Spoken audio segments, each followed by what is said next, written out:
Welcome back, everybody, to Between Sessions with Barry's podcast. Our guest today is incredible. I'm so excited for this conversation. Dr. Steve Rondahl. I usually ask how to pronounce names. I hope I'm saying that correctly. Dr. Steve Rondahl is the founder of Axon EEG Solutions and a naturopathic doctor who's analyzed over 50,000 brain scans. He's on a mission to help mental health professionals escape the burnout of psychiatry's guessing game. By bringing objective brain data into clinical practice, he helps providers stop stressing over trial and error medication and start treating with confidence. He empowers clinicians to distinguish between hardware issues in the brain and software issues in the environment so they can finally help the clients who feel stuck.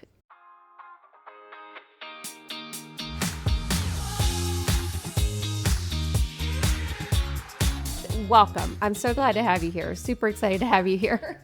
Thank you. Yeah, me too. And I think that your listeners are some of my favorite ones to talk to. So I think we'll have a really good conversation. Yes, definitely. So the big thing with this podcast is it's between sessions. So we really strive to figure out how to support clinicians between sessions. And I like even what your bio says, it addresses the burnout that a lot of us have, that maybe, frustration, that rotating door. Our clients come in.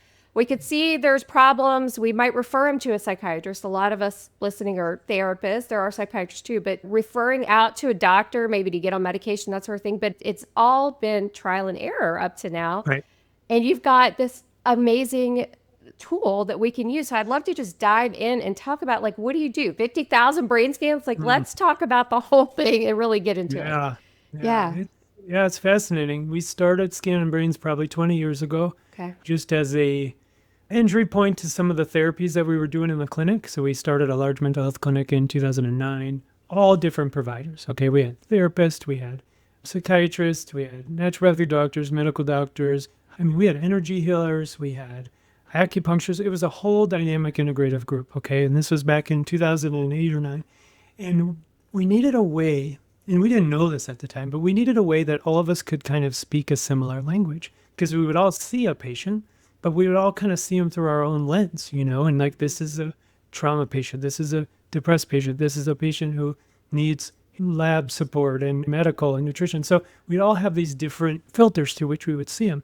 And over time, we realized that we needed a common language. And so after doing the scans, it sort of became sort of a beautiful accident of how we did that and started to use this in that way. And it became much more objective, and it gave us, again, a kind of common language to talk about outside of the DSM and outside of the labels. It gave us an understanding of what is this person in front of me experiencing. And so that's where it just took off. And now, out of clinical care, doing this for clinics all around the world, it's been really neat to see how it unfolds and see how people, utilize brain scans.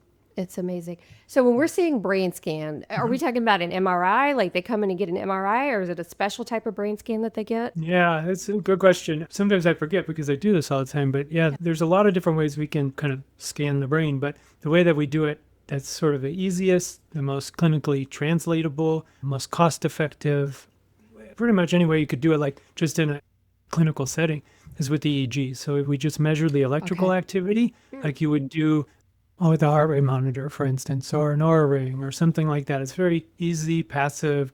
You don't feel anything, nothing's being done to you. It's just recording the electrical activity in your brain. And so we take that electrical activity and we turn it into data and images that you can translate into words and things that you can use. So squiggly lines to pretty pictures is kind of how I think of it. And then those pictures help us understand what's going on in the person's brain. Wow. Okay. So could you walk us through what that would look like? So let's say I'm a therapist and I've got this client that maybe's got a lot of symptoms, maybe a lot of anxiety or, mood swings maybe, or something like that. And I say, I want to send them over to you guys and have you do the brain scan, interpret the symptoms that I'm seeing that the client's reporting. And then how does that translate? What do the pictures look like that you would get back for somebody with that profile, like maybe anxious or having mood swings, that sort of thing? I'd love to hear that. And then the step-by-step process, what do we do about that? What happens once you get that report back? Yeah, that's everything right there, and that's the whole workflow. But typically how it looks in a clinical setting, like outpatient, kind of setting, I think what I would like to use is the example similar to what we talked about in the book, which was Yeah. a young girl who came in with panic disorder. Okay. Okay. And so if we can keep it to just one kind of subgroup, it'll make it easier for people to understand. Yeah. So what we did is they would come in to the center. Okay. In this case, it was a residential addiction center, but it could be an outpatient, therapy clinic. She comes into a residential addiction center. She gets a brain scan, and we look at her brain scan to understand what's going on, with her. We didn't know, we didn't have symptoms. A lot of times in those types of centers, we don't have a lot of paperwork. They get lost in the shuffle when they're coming and so forth. Mm-hmm. But we sit them down. It takes about 20 minutes to do the recording. They wear a swim cap looking thing, and they've gotten more sophisticated over the years, but basically somewhere between a swim cap and a bicycle helmet. Okay. And they sit there for 20 minutes while we record the activity. The data then is sent to us to process. Okay, so you could do this anywhere. Sent to us to process, and then we send you back a report that details what's going on in patient language, in language that anyone can understand. And so we did that with this patient. And what we learned, and this was kind of what translated into how we do this today, was that although she was describing panic, what actually looked like was going on in her brain was more of an ADHD profile. So it wasn't that her brain was going too fast, which is how most of us think of panic. If I knew nothing about the brain stuff, I would just think, okay, panic is probably like an extreme version of being over-aroused, like I had too much coffee and I'm just like super wired and I'm freaking out. Okay, that's panic. Okay, that's how I think. Yeah. But when we saw her brain, I looked at it, I said, I don't know anything that's going on with you, but you don't look like the other brains we see here in this addiction center. I said, you look like you have ADHD. What is going on? She says, I don't have ADHD. I have panic. I can't leave the house. I've been in 4 residential centers. I've been on 40 meds. What am I supposed to do? I said, well, why don't we treat you as if you have ADHD?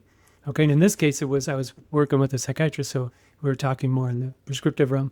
So why don't we treat you as if you have ADHD? So we did, and we put her on a stimulant. Within like 2 days, panic attack stopped. The girl's better. The rest is history. And this is someone, probably spending 20 grand a month to be there, and you translate that into just a simple medication. Now, take that a step further. How does that translate into clinical care? That's where the information then is translated to the therapy team to understand that, hey, what we're dealing with here is a disorganized brain that's overwhelmed, not an over-aroused brain that we need to slow down. And so that changes the whole story, right? It changes the whole story of how you approach that patient. And so long story short, that's how we started doing this. That was about 2015. And the rest is history. The rest is all learning that what we call depression, what we call anxiety, what we call ADHD, what we call mood disorders, all these things, the labels put all the brains into one category and the brain scans pull them all apart so that we can see what's actually going on. That is amazing. I wish we had a picture. I guess in your book, maybe there are pictures of what the brain scans look like. Okay. Yeah, book, website, things like that. I mean, we can definitely share that if you think it'll be useful. Yeah.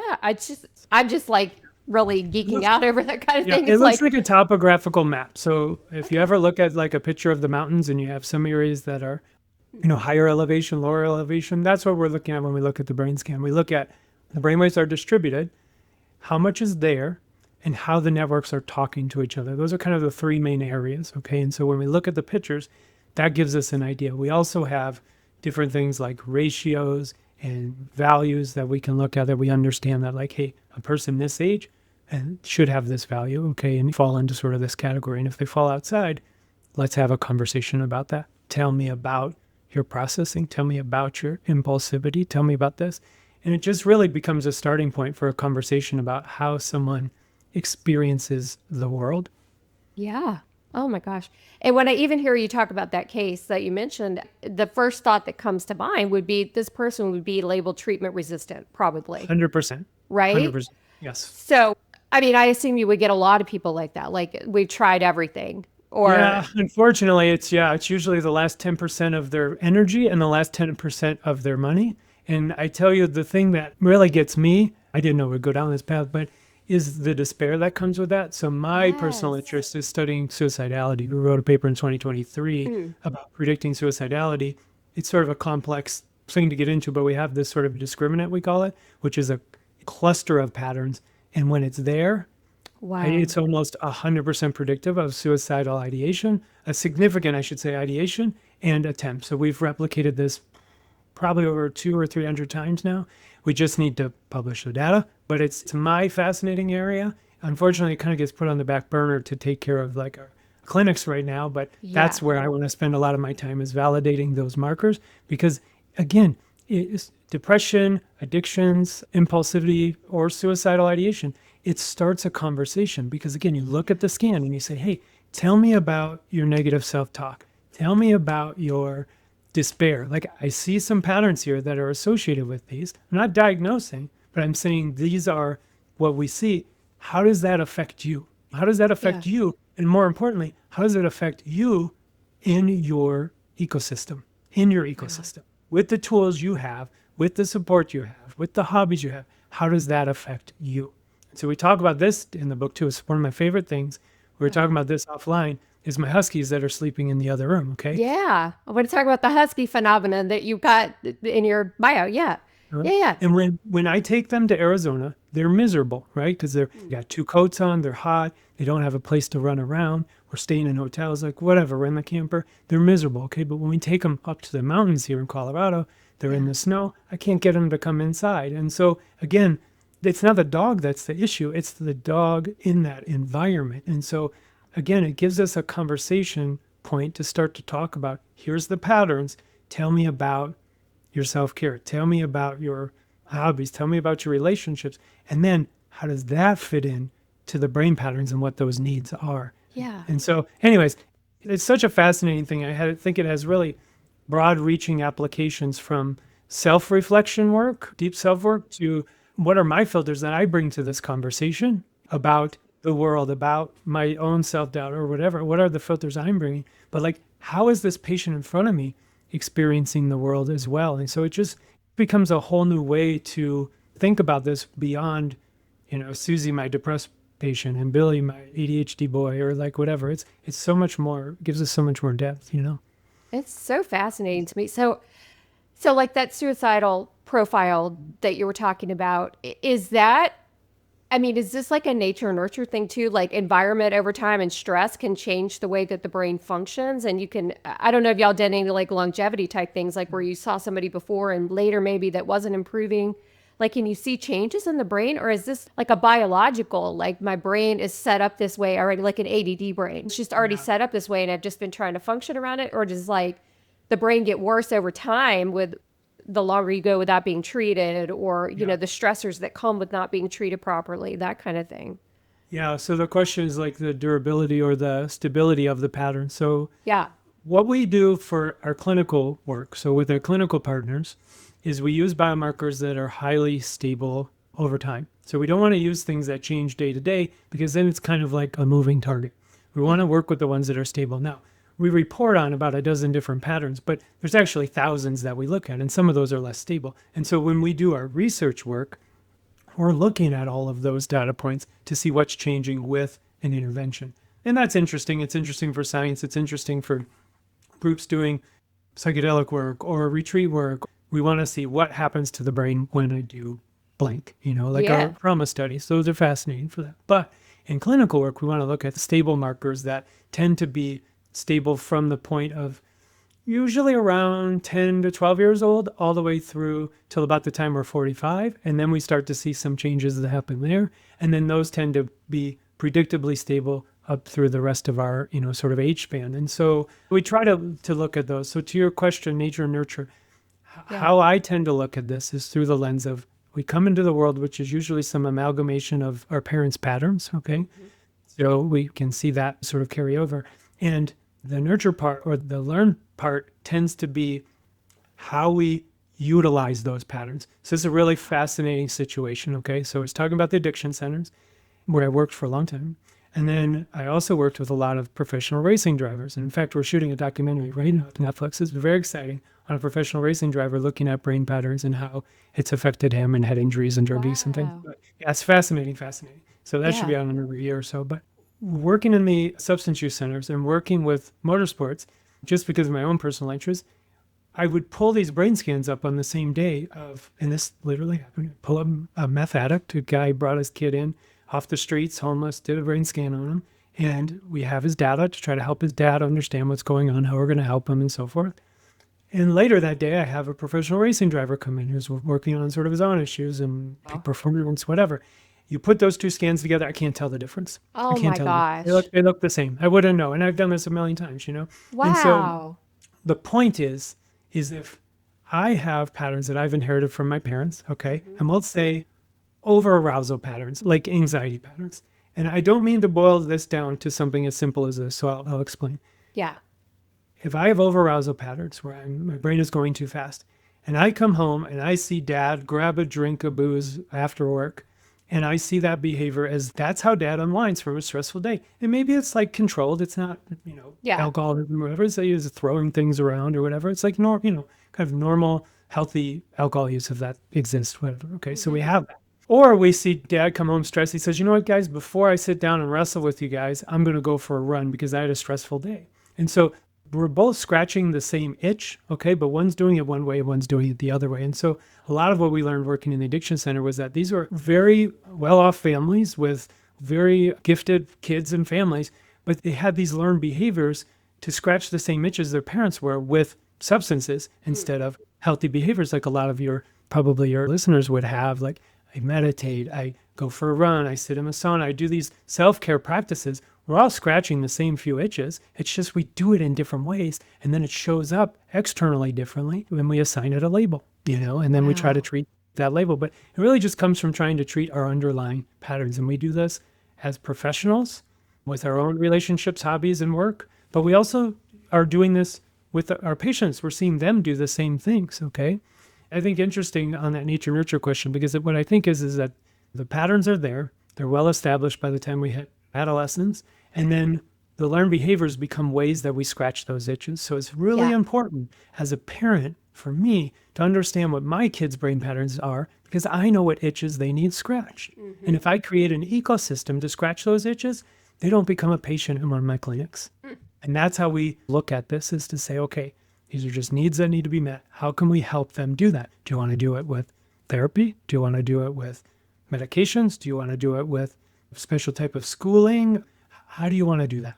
Again, it takes a lot of that guesswork out. And I think it becomes a way that I understand people personally. I mean, I understand my spouse and my kids and just connecting with people. So It's fascinating. So you would take into account the whole picture of the client. It's like, do you want to try medicine? We've seen with this profile that this medication helps a lot, but if you don't want to do that, we'll try a different type of intervention. Wow. I think one thing too, Kim, is that it can be so incredibly validating for people who have tried a number of things and they're saying, what's wrong with me? Or what's wrong with my provider? Or these people are all morons. They don't know what they're doing. Or talk therapy doesn't work for me. I mean, how many times have I heard that?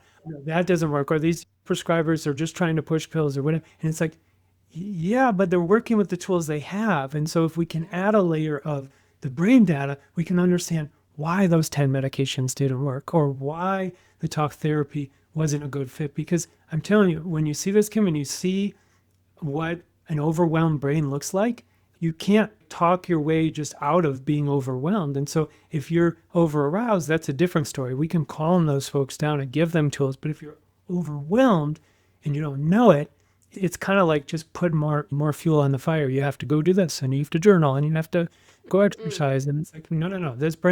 This computer has too many tabs open already. You don't open anymore. We're not going to start journaling or running right now. We're just going to get it calmed down.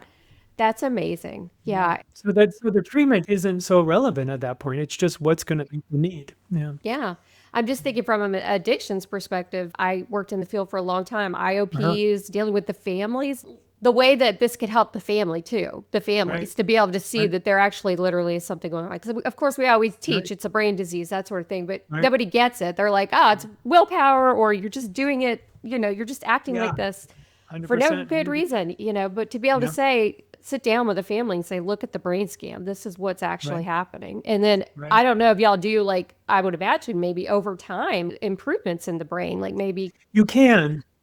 Yeah, you can. That was an interesting thing I forgot to mention when you brought it up, but the changes are, again, it kind of comes back to the husky thing. If we can create an ecosystem that supports the people, we don't need to change the ingredients. We don't need to change those per se. Can we do them with various tools like TMS or other treatments, other neuromodulation treatments, or other types of things that we know change the brain, yes, we can do that. And we've seen it. And I've seen some profound shifts in the psychedelic space, which I've done a lot of work in that area because of research partners we have. Having no interest in it personally, it was fascinating to see through that objective lens, like, holy cow, there's a lot happening here. But Wow. again, it's still being used indiscriminately. Yeah. Just like any sort of tool that you might use in a therapy sense, we're using the label and we're treating the story rather than the brain. And so we come into trauma, and my friend who just got certified in EMDR, it's like, okay, this is trauma and we're going to use EMDR, but like, what type of trauma responds to EMDR, or what type of depression responds to a psychedelic, or, whatever the treatment is. So again, it tends to be less important in a clinical sense what changes in the brain, because your patients are going to come back and tell you, I'm better, life is easier, my relationships are better. And the objective data, again, for science, fantastic. For your patients, I think they'd be better off using that to spend more time with you as opposed to doing another brain scan. But yes, you can. You can very much look at that and watch the changes over time. Yeah, and I'm so glad you brought up TMS, because I was wondering about that. Because anecdotally, right, I've had clients over the years that I've been like, okay, treatment resistant, I don't know what's going on, not improving, tons of medications. And I think you had to like fail 3 medications even to get them into TMS. But I was wondering about that. Like, is that one of the interventions you would then recommend? Because I've never seen a brain scan after TMS, but I know it helps. I know it helps because I can tell with these treatment resistant clients that it's done something to the way their brain's functioning. It's just interesting. Yeah. Yeah, I think the question becomes, and where it's most relevant, and again, it took me a long time to get to this point. So, in a 15-minute conversation, it can be hard to kind of wrap your head around it. But the question becomes not, what does this do to my brain? Like, what does caffeine do? What does meditation do? It's who responds to this intervention? Or this person has these patterns. Don't try that intervention, because we already know that experiments failed a lot of times. And so we see those markers, and then we can lean into the treatments that we know are likely going to be helpful. But actually what it does tends to be less useful. It's who is the person with which patterns and which environment tend to do best with that. So I think that's the question that we want to ask. And that's where precision medicine is going in mental health, is towards a place where we're asking those questions rather than treatment-resistant depression gets TMS. It's more about which patient with depression or which patient with which brain patterns is the likely beneficiary of this treatment. So let me just go off of that for a second, because this is really interesting. I was meeting with a math teacher the other day, and we talked about this in the context of the brain patterns. And I said, I'm going to go give a talk about depression and how it shows up in a brain scan 12 different ways, okay? Wow. In the brain scan, okay? So someone comes in with depression. One is sort of, lethargic and kind of amotivated. Someone else has their own sort of cluster of symptoms and maybe is more anxious and ruminative, whatever the thing is. But they're all labeled depressed, okay? Yeah. But we can show it in the brain scan at least 12 different ways. Now, if you do the math on that, and this is what just blew my mind, that's over 4,000 different combinations of patterns. 4,000 in just 12 patterns. We measure thousands, but we report on about 12. And so there's over 4,000 different ways. So that person sits in front of you. How long does it take to discern which of those patterns is playing a role in that person's life? How are you supposed to get people better without that information? We, as providers, I think we're really lucky because we tend to have a really big tool belt to kind of work from. And when I see therapists, I've done thousands of scans on therapists who have come through the different clinics and our customers and partners and stuff, but they have usually very dynamic brains, we'll say, okay? There's probably a meaner word, but they tend to have dynamic brain patterns, okay? And a lot of empathy and other things you would expect that we can see in there, okay? But we have such a big toolbox to sort of pull from when it comes to self-care or healthy boundaries and all that sort of stuff. But if your patients are walking around with that same hardware and they don't have those tools, like, oh my gosh, they're just like grasping at straws. This book I read or this podcast I listened to, and how come this isn't working? And the mental health groups, don't even get me started on those, the ones like online. They're just like, those are bananas, It's just, I tried this. What do you guys think? Should I do this? And I'm just like, this is a Facebook group, you guys. Like, this is, oh my God. I know. Yeah. Oh So my gosh. Yeah, yeah, so it's wow, 4,000 different patterns, and you guys are supposed to figure that out. Like, I can't believe what a great exactly. job. You guys have done such a great job so far doing this with such a limited amount of tools that we've had at our disposal. Questionnaires, subjective questionnaires created subjectively with a subjective score that someone said 7 was high. You know what Yeah. I mean? Like, how do you guys do this? It's amazing. It's It's amazing. wild. I mean, it Yeah. makes me think about like the police, right? Trying to solve crimes before they had Mhm. DNA and they even know how to do Yeah. fingerprints Yeah. matching and all that, like That a evolved. national database. Like they were That's figuring out how evolved. to solve crimes, but we That have all these tools. Yeah. Yeah, Go ahead. that was a key though that you said, like, before we had this, before we had this. But I'm Yeah. telling you, Kim, if you went back, if Abe Lincoln came and time traveled now, his assessment for melancholy would be the same as it is right now. His treatments would be different, but his assessment would be the same. It's still a subjective interpretation of Mr. President, Lincoln, like, how are you feeling? Tell me about your depression. How would you rate your depression? And every other field of medicine has evolved now, except for mental health. So you guys just have not had tools. And so, I mean, again, even if this was like 10% helpful, which is way beyond that, but Yeah. even if you still have some data points to work off and say, hey, tell me about this symptom, or tell me about this pattern. Yeah. So tell me about accessibility, right? Because that's my first thought. It's like, literally, why doesn't everybody just have a brain scan to begin with so we can, Yeah. like in the beginning of our lives, so we already know what's happening? Yeah. But then, like, shouldn't this be standard intake material for every clinician? So why isn't it? And is it accessible? Does insurance cover it, or is it like you've got to be considered treatment resistant, like with TMS, to even be able to qualify for it? How do we, as clinicians, do this? Because I wish every one of my clients could have this profile.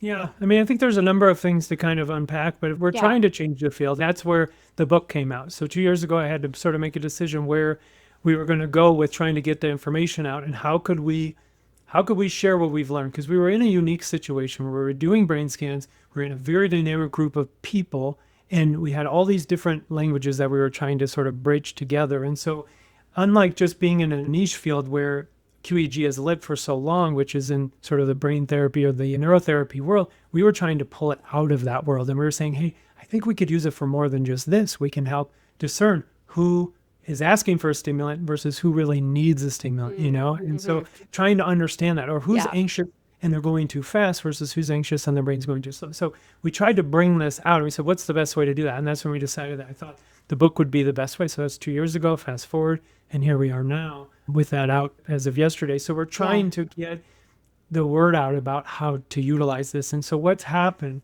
without getting into a long history, is that there's some niche groups who study memory. And then Yeah. there's niche groups who study like TBIs or other sort of really individualized things, but nobody's bringing it all together into like a way that providers who don't necessarily want to know how to do all of this, like this is Yeah. all I do 50 times a day, all day long, is Yeah. just brain scans. But if you're not doing that, that's a lot to learn. It took me a long time to do that. So we bring this and deliver it in a report that providers can understand. And so the second key thing was having hardware that was easy for people to use. And sort of serendipitously, the equipment has now gotten exponentially easier to use and more accessible in clinics. So now anyone, even yourself, Kim, if you've never done an EEG before, don't even know what EEG stands for, Oh. you can put a cap on someone and record and have good enough data to send to us in Whoa. probably 10 minutes. Probably 10 minutes. It would take me to teach you how to do that. Okay, I had no idea. I thought that they have to come find you in some state that No, no, you're no. in and to your clinic and have this done. Oh Oh, my gosh. we have clinics all over for like partner clinics that we work with. But the Wow. idea is bringing this to your practice for kind of the three big things to talk about. One is just understanding you, understanding your kids, understanding your spouse, just understanding your staff, like all of that. I mean, I think there's a lot to Wow. pull from that. Two is, of course, understanding your patients. But I think the third that we don't often talk about, at least on the surface, is to have another source of revenue for your clinic. If you can bring in these therapies, make them accessible, or modalities, and make them accessible to the patients, that can free up a lot of your time to do other things, go on spring break or, whatever. We're not always having to exchange your time for money, be in front of a patient to get paid. And then you can not only do that, but you can build programs off of that. You can build coaching programs, you can build different types of therapy programs, group programs, like whatever you want to do. But I think the sky's the limit when it comes to what we're going to see with the brain scans in clinical use. But, Yeah. we have therapists doing couples work now with high conflict couples. We have memory centers. We have, just if you can think of it, if there's a niche in mental health, there's probably an application for brain scans. So again, the idea incredible. is bring in the hardware, do the recordings, send the data. You don't have to be an expert. You just have to know, how do you want to integrate this into your workflow? That is incredible. Oh my gosh. A lot of what we talk about on this podcast is sort of the entrepreneurial side of the business too. Yeah. And that is amazing. That's totally another income stream. If you can get the report back from you all and have this VIP level where I go over these reports with you and we build a treatment plan based on that, like that's amazing. Yeah, it's like having another provider who's working under you or for you in your clinic. And then from there, building programs even further around that. Yeah, it really opens up a lot. And the portability of the equipment now is just unreal. Like you can take stuff with you. You can catch patients remotely. There's a lot of different ways you can do this. So you don't necessarily have to be just tied to a brick and mortar to do that. So what is the downtime between doing the scan and getting it to you all for interpretation and then getting it back and being able to talk with the client about it? Like, what is that? Yeah, so we got it down to about 72 hours now. Oh my gosh. I was thinking 3 weeks or something. No, I think there'll be a time, Kim, where we eventually get it. I'm reluctant to say same day because there'll always be a human element. This isn't like just push a button and ChatGPT or AI tells you what to do. There's a lot of steps that are involved in this. And so we've gotten it down over the last 5 or 6 years pretty quick, but I think there'll still always be about a day, to turn that around. But yeah, we're experimenting with different things to get faster and faster. That's amazing. Yeah, we even have an app. We have an app where you can look at the data in about 5 seconds, where you can record someone and pull it up on the app and have the data. You wouldn't have an interpretation from us, but you would have the data in about 5 to 10 seconds. It's unprecedented. It's never been done. Whoa, that's amazing. Oh my gosh. Pretty cool. Yeah. Again, there's a lot of use cases. Yeah. Yeah.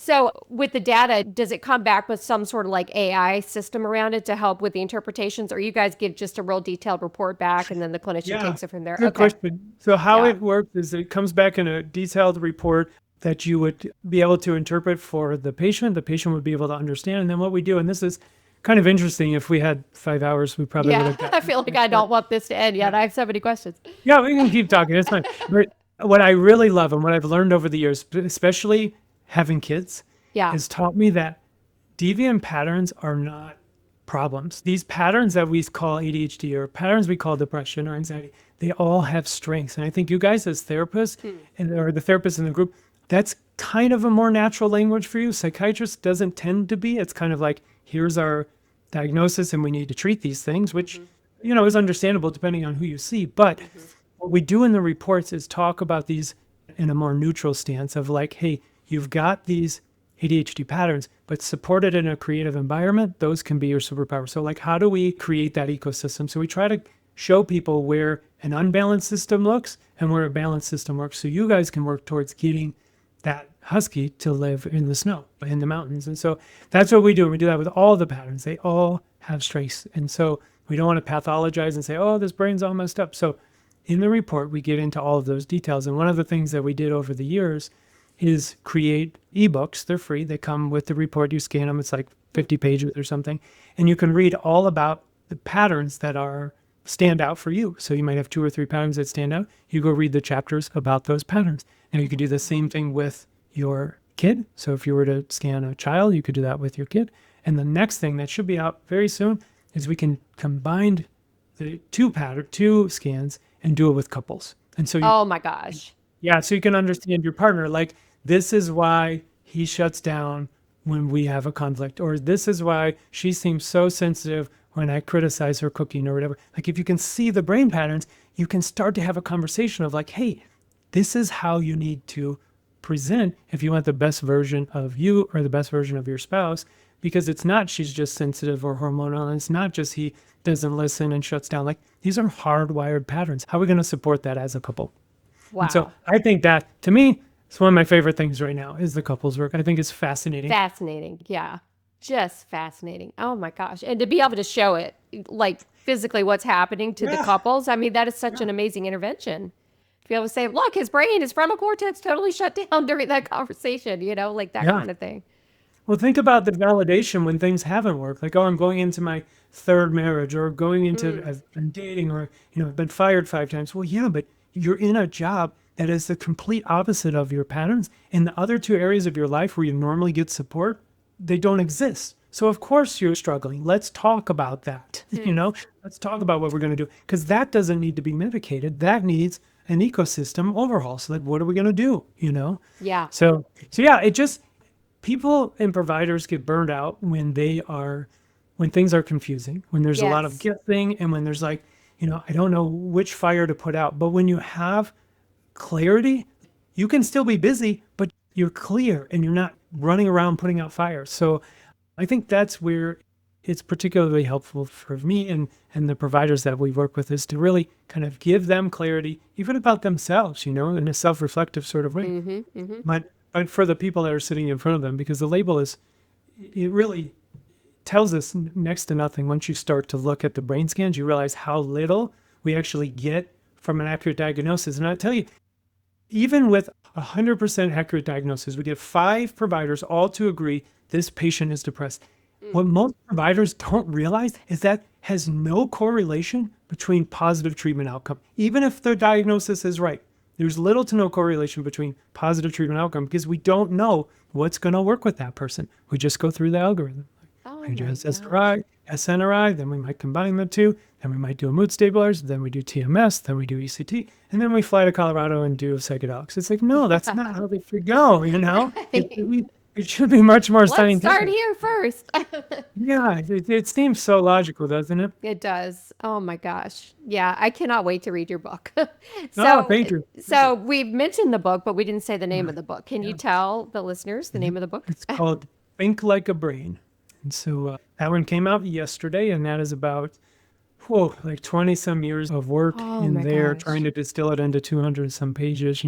It's a lot, but I think it can give people hope and understanding why either their patients have been challenging, why they are burned out after 5 years of seeing people, or if you're a patient, why things might not have worked, and then start to have that conversation with my provider of like, hey, can we bring data to the table? How can we do something like this so that we can have a discussion about my brain and like why these things aren't working? Amazing. Fascinating. Thank you. So other than going out and buying the book right away, what are other ways that people can connect with you, especially if they want to buy this equipment and have it in their offices?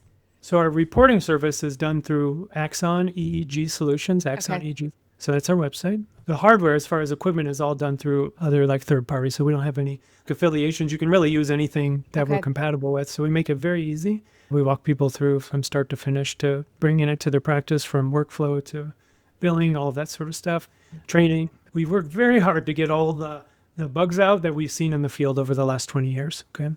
And so those are probably the 2 best places. I still have my foot in the door clinically in Colorado. My wife has a practice. It's called Wholeness Center, WHOLE, Wholeness.